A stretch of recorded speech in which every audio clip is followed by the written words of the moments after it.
Just 6 words, a melody so soft it caresses the soul, a whistle note so high it pierces the clouds, and a voice so pure it didn't seem of this earth.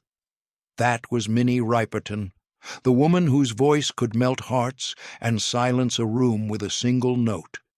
To many, she's the soft-voiced singer of a timeless love song. But behind that famous refrain is a deeper, richer story, one that few truly know. She wasn't just a singer, she was a survivor, a mother, a woman of vision and vulnerability. At the height of her career, she was carrying a devastating secret, one that could have shattered anyone. But not Minnie. She chose to shine brighter, to sing louder, to love harder. This is not just a story about music. It's about life, about loss, and about how one woman turned the final chapters of her life into an eternal legacy, one where beauty and bravery existed in the same breath. Because Minnie Riperton didn't just live, she soared, even when the world told her she couldn't.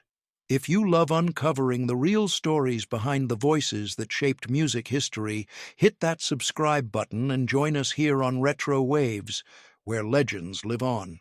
Minnie Julia Riperton was born on November 8, 1947, in Chicago, the youngest of 8 children in a working-class African-American family. The Ripertons lived in a modest home on the South Side, a place alive with jazz records, Sunday dinners, and the kind of laughter that echoes through generations. Her father, Thelma, worked as a Pullman porter, one of the most respected jobs available to black men in that era. Her mother, Alberta, was the heart of the household, instilling in her children a sense of pride, discipline, and the importance of self-expression. Minnie was a quiet child, observant, dreamy, but when she opened her mouth to sing, the whole house paused. Her voice was something else entirely. It had a shimmer, a softness, and an unexplainable reach that made people stop what they were doing and listen. Even at 5 or 6 years old, it was clear Minnie Riperton had been given something rare. While her friends played outside, Minnie was inside, playing records, not just Motown or gospel, but opera. She idolized Maria Callas. She practiced arias, studied tone, mastered breath control. Her family didn't fully understand her obsession with classical music, but they supported it. She was enrolled at Lincoln Center, where she studied voice, piano, ballet, and composition. At the age of 9, she was training as a coloratura soprano, a vocal style known for its agility and dizzying high notes, the same vocal style that would later define her sound. But for Minnie, music wasn't just an ambition. It was her language, her refuge, her heartbeat. And though the world she lived in was stacked against young black girls who didn't fit the mold, Minnie never tried to shrink herself. She was a dreamer, and her dreams were big. Minnie entered the music scene quietly, almost invisibly. She was still in high school when she began recording as a backup vocalist for Chess Records. The legendary Chicago label was known for its gritty blues and R&B, and behind many of its hits was a group of gifted session singers, including Minnie. She lent her voice to tracks by Etta James, Fontella Bass, and Ramsey Lewis. She was just a teenager, harmonizing in the shadows, adding brilliance to songs that would never bear her name. Then came the Gems, an all-girl group signed to Chess. Minnie joined the lineup, her voice floating above the others, ethereal, unmistakable. But commercial success was limited. For years, she was part of someone else's story. Still, she kept showing up, taking notes, honing her craft. She was becoming a chameleon in the studio, effortlessly shifting styles, mastering timing, learning how to deliver emotion without over-singing. Producers began to notice, even if they didn't quite know what to do with her. In 1967, an unexpected opportunity arrived. A psychedelic soul band was forming, unlike anything else in Chicago. It was called Rotary Connection, and its sound was eclectic, orchestral, weird, perfect for Minnie. With Rotary Connection, she finally had room to explore. Her voice was no longer tucked into the background. It was front and center. She experimented, she expanded, she freed herself vocally.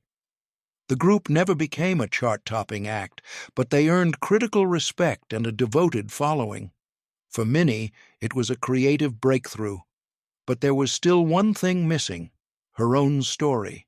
She wanted to write music that reflected her experiences, her femininity, her motherhood, her sense of wonder and sorrow.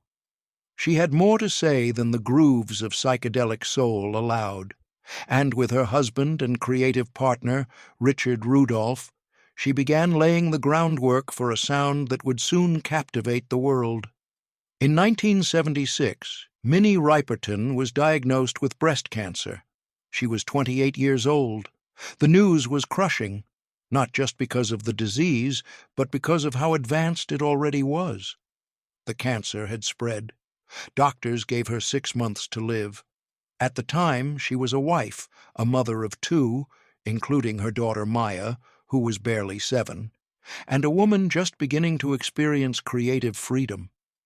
Her third solo album was climbing charts. She had recently performed on national television.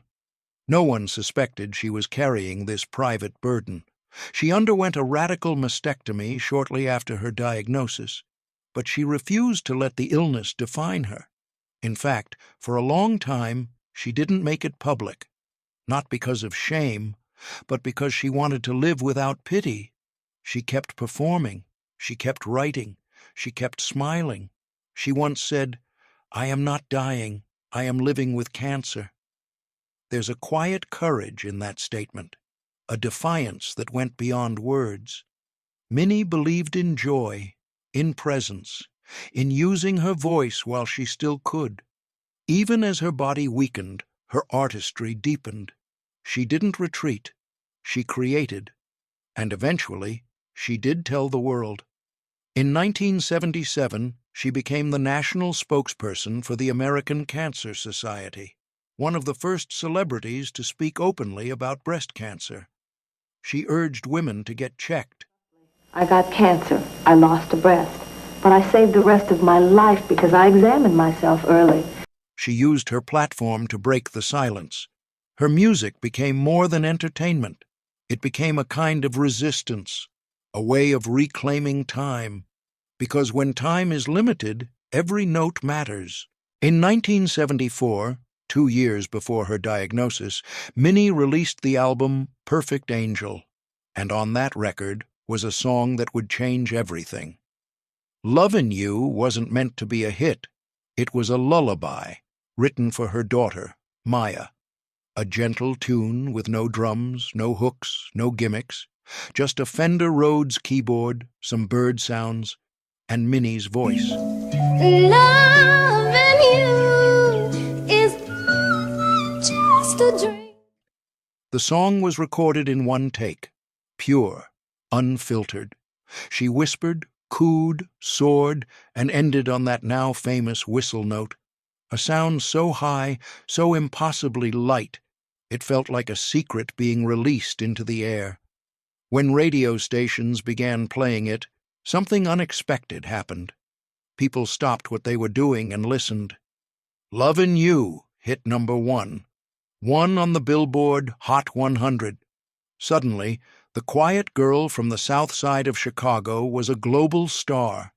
She didn't just have a hit, she had a signature, a song that defined an era, a mood, a generation in love. But behind the scenes, she was fighting for her life. And maybe that's why the song hits so hard.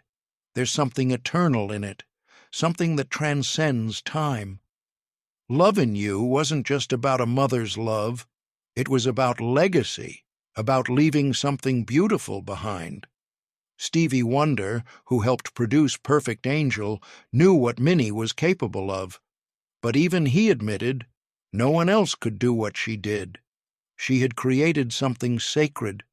At her peak, Minnie Riperton was more than a singer. She was a cultural icon.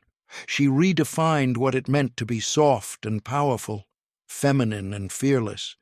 She sang about love, loss, and longing with a voice that didn't demand attention. It invited you in. Her sound inspired a generation. Mariah Carey, Alicia Keys, and countless others have cited Minnie as a vocal influence.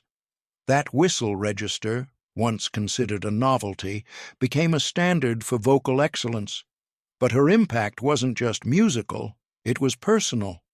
Her advocacy for breast cancer awareness changed the conversation. She gave a face to an illness that had long been hidden in silence, and she did it with grace. In the final years of her life, she kept recording, kept giving interviews, kept showing up, even as her body grew frailer. She wasn't trying to be remembered, she was trying to be present, and in doing so, she became unforgettable. Minnie's final months were marked by both clarity and exhaustion. She spent time with her children, with Richard, with music. She smiled in interviews, never letting the public see the full extent of her pain. But those close to her knew she was slipping. On July 12, 1979, Minnie Riperton passed away at Cedars-Sinai Medical Center in Los Angeles. She was just 31 years old. Her death left a silence in the music world, the kind that echoes for decades. Her daughter, Maya Rudolph, would later speak of her with reverence and laughter, describing a mom who was funny, brilliant, and always singing, even while cooking or driving. She was gone far too soon, but what she left behind is eternal. Today, Minnie Riperton's legacy lives on in the smallest things, in a mother's lullaby, a late-night love song, a high note that feels like a prayer. She reminds us that life is precious, that beauty doesn't need to be loud, that softness is not weakness. It is strength in its purest form. She wasn't here for long, but she was here, fully, bravely, radiantly. And when you close your eyes and listen to her voice, she still is. What's your favorite Minnie Riperton song? Was it Lovin You? Or something deeper, something that only you and Minnie seem to understand? Let us know in the comments. We'd love to hear the soundtrack of your memories. And if you're into iconic artists, timeless tracks, and powerful stories from the golden eras of music, hit like, subscribe, and ring that bell so you never miss a beat here on Retro Waves, because here the music never fades and the legends never die.